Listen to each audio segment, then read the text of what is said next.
30 and above, they get less points, because once you turn 30, you lose 5 points every year on your birthday. Now, for those who are less than 30, they get more points for age.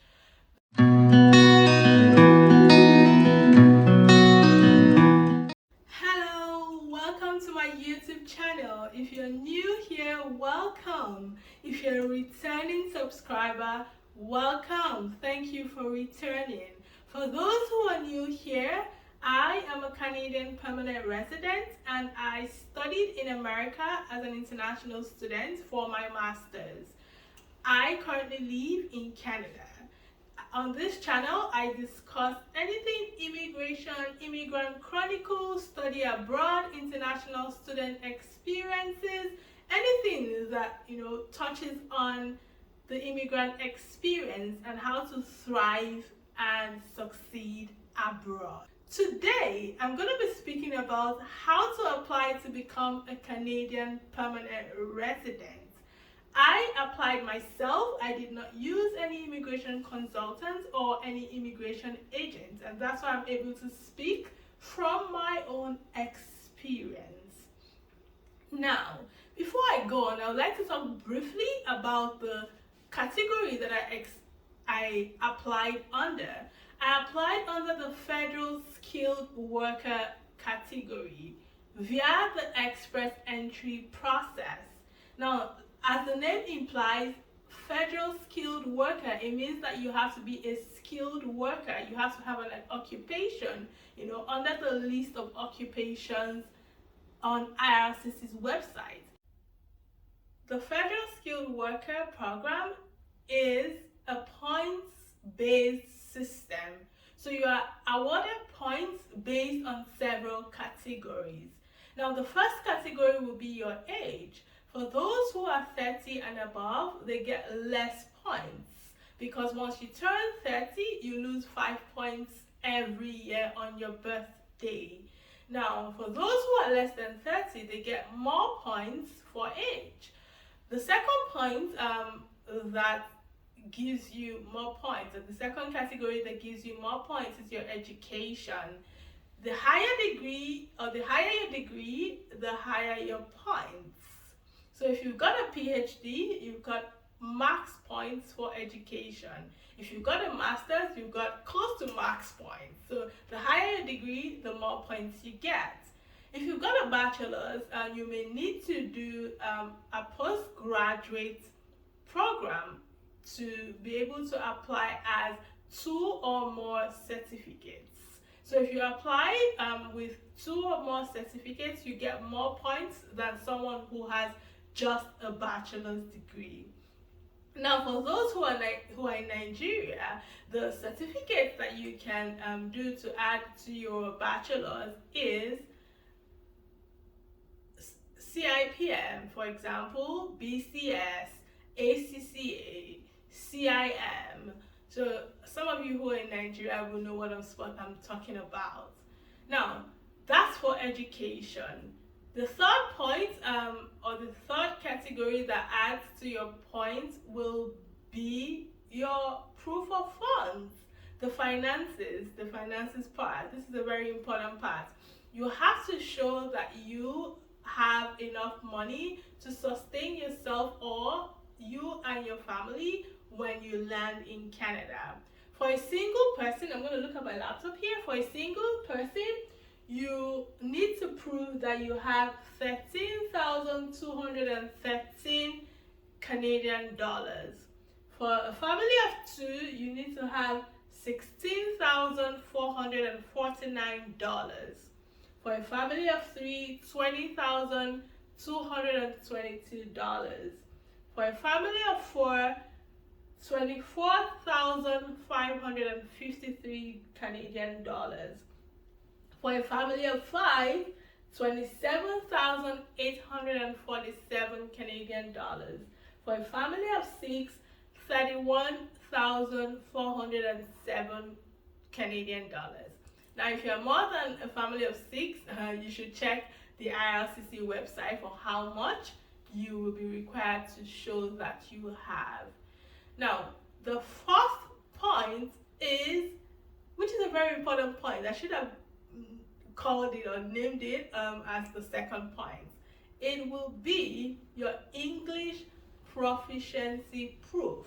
So you have to prove that you are proficient in English.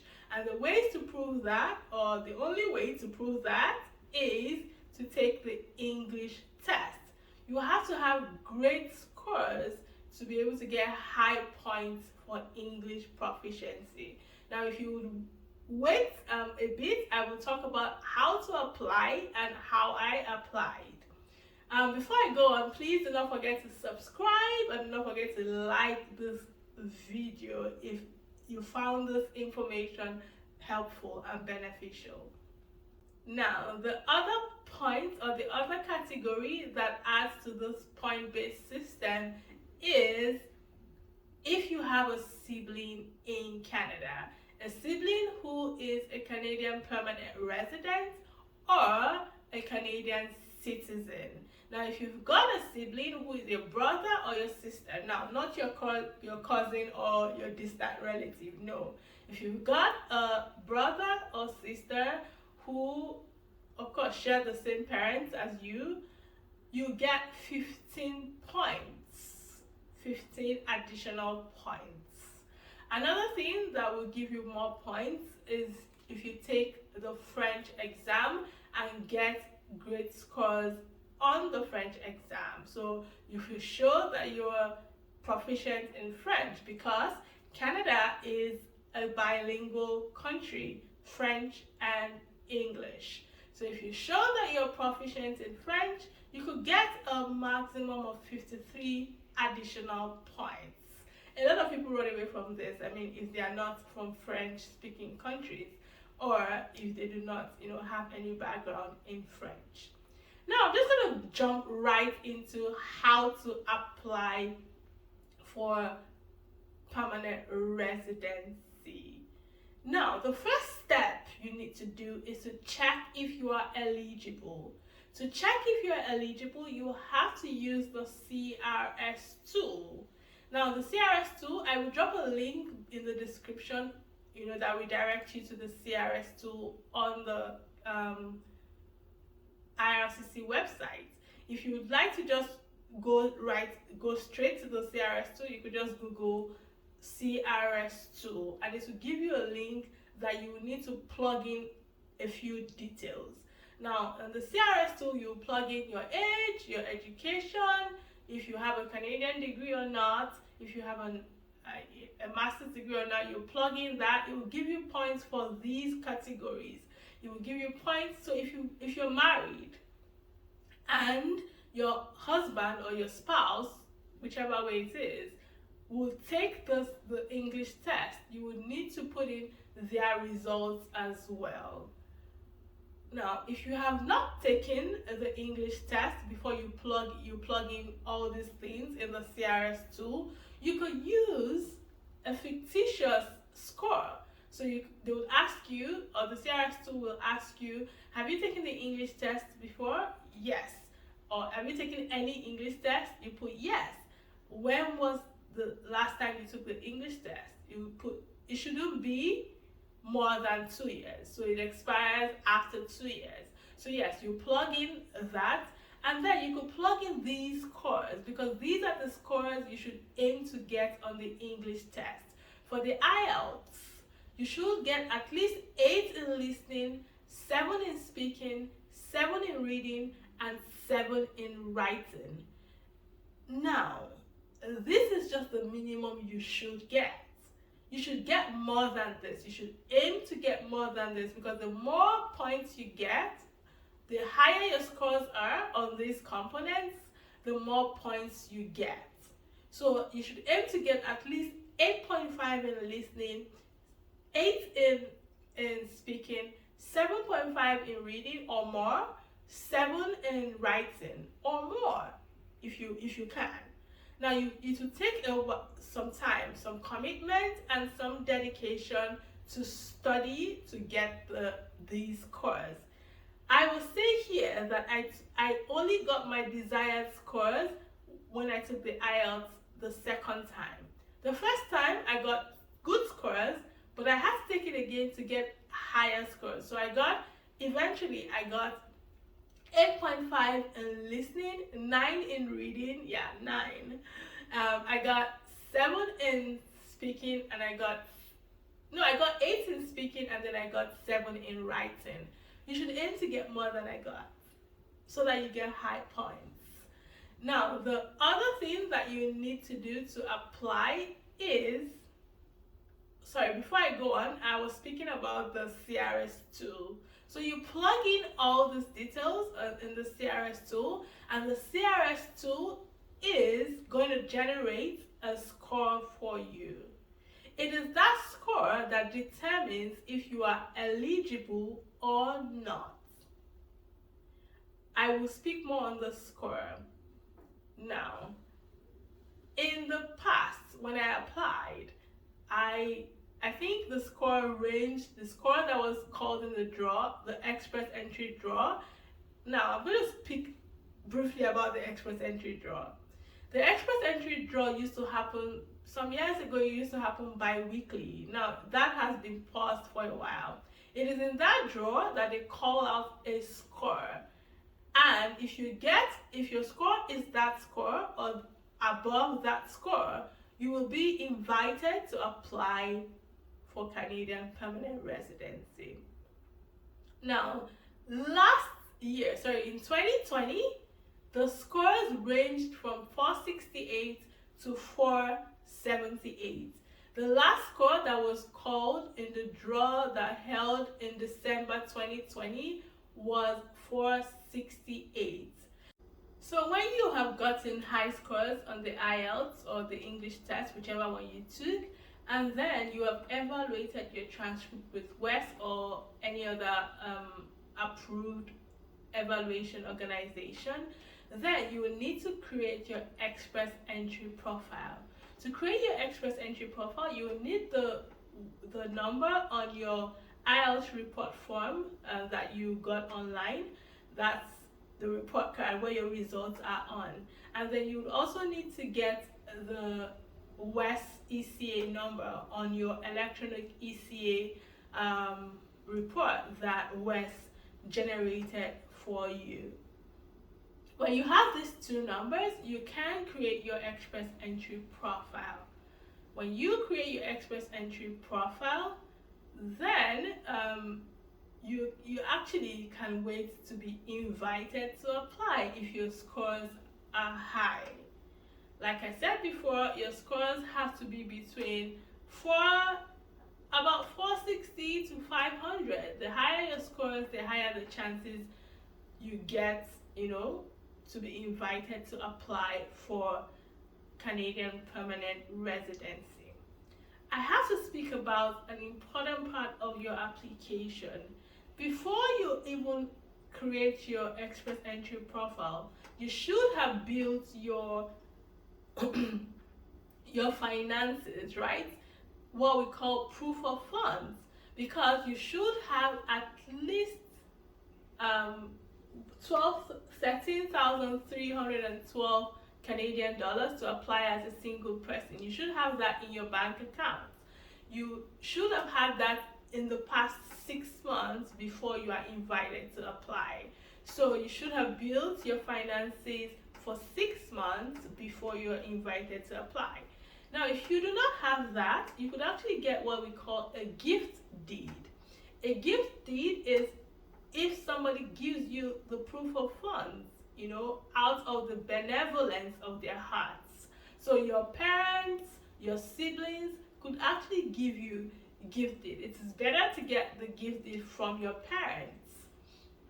Now, if you get a gift deed, you do not have to build your account for 6 months. You can actually get a gift deed a week to you creating your express entry profile.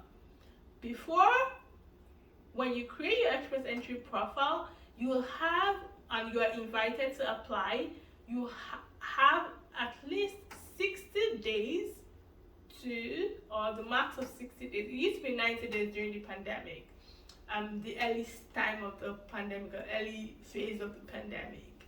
But now it is 60 days. So if you're invited to apply, you have 60 days to show your proof of funds, which could include your bank statement, or a gift deed. Now, for the gift deed, it's better to get from your parents because it's more credible. And they have to write a letter to say that they are giving you out of the benevolence of their heart and because you are their child. They will, in that letter, they will also indicate where the money came from, the bank account and the bank account number, just in case IRCC wants to confirm. This gift deed has to be paid into your own personal account. If you are a family, you could get a gift deed from your in-laws, for example, and they will write that same letter. So yes, this is all I'll say about the finances. If you want more on the finances that you need, you could check out my page. I have posts on proof of funds, or you could check out IRCC's website. So when you create your express entry profile, the next thing is to wait for an invitation to apply. We haven't had a draw in about a year and 4 months or so. The last draw was in December 2020. But IRCC has said that they'll probably have a draw later this year. So when they have draws, you just need to wait, to be invited. To be invited to apply, the score that they call out in the draw has to be equal to the score that you have. So for example, you've got 468. If they call 468 or 460, if they call 468 in the draw and you've got 468 or above, so you've got 469, 470, 500, you will be invited to apply. When you are invited to apply, you will then begin to collate your documents. Another important thing that I forgot to mention is your work experience. You need to have at least 1 year of work experience to apply under the Federal Skilled Worker Program. Now, this work experience has to be under the skill level 0, skill level A, and skill level B. To know more about the skill levels, please check the IRCC's website. And if your profession or occupation is under these skill levels, then you qualify to apply for Canadian permanent residence under the Federal Skilled Worker Program, which I applied for. So yes, you need to have at least 1 year of work experience in this field. Now, the higher your years of experience, the better for you. But you get max point for 3 years of work experience. So even if you have 4 to 10 years of work experience, you don't get more than someone who has 3 years of work experience. So yes, work experience is a very important factor in applying for the Federal Skilled Worker Program. For your work experience, or to prove your work experience, you will need to get a job reference letter from your employer. It could be your past employer or your present employer. In this job reference letter, your employer will have to state, it could be your manager, your boss, it could also be the HR department. They will have to state your salary, how many weeks you worked, how many hours you worked in a week, and when you started working with them, how long you have worked with them. They will also need to include your job description, what you do, and make sure that your job description listed on your job reference letter goes in line with the NOC code that you would use to apply. Now, what is NOC code? Now, different professions are assigned NOC codes. There are several NOC codes on IRCC's website, and you have to make sure that your professional occupation goes in line with the knock code on IRCC's website, or at least one knock code. You should have a primary knock code, and the primary knock code has to be in a profession that you have worked for at least 1 year. You could have several knock codes in several professions. So for example, you worked as an engineer at one firm for 1 year, that would be your primary knock code. And then if you worked as an analyst in another organization, you could use that knock code. It depend even if you have just 1 year of experience or 2 years of experience, you could actually add different knock codes, but one has to be your primary knock code, and it has to be at least 1 year of experience, and the other knock codes could add to your primary knock codes to make up for the years of experience that you want to apply with. So yes, when you're invited to apply, of course, you submit your application, and then when you submit your application, you will then begin to wait and pray. When you submit your application, you will then begin to wait and pray. A lot of people have waited for 1 year and 2 years in the past couple of years. So yes, you would need to have a lot of patience. I waited for 7 months, and this was before the pandemic. So you will need to be patient. When you submit, you will then, yes, before you submit, I forgot to mention this as well. Before you submit, you will also be required to do medicals, right? So you will look for a panel physician in your home country that it has been endorsed by IRCC. A list of panel physicians are on a list of approved panel physicians are on the IRCC website. So check for a list of panel physicians in your home country, and then you go for your medicals. To submit your application, you will need to get a report card from the panel physician that did your medicals, and then you upload it to your application portal. So when you submit your application, the first step, of course, you will need to do biometrics as well. I didn't have to do biometrics because I was in the US and I had done biometrics. So you need to do biometrics as well, and then you go to a designated station to get your biometrics. Now the first thing that gets approved when you submit is your biometrics and then your medicals. After those two are approved, you also need to wait for a while before you see some movement in your file. If it's taking too long and you need to check what is going on, you could request for what we call Gcms Notes. Gcms Notes. You could also find out for more information on Gcms Notes by just Googling.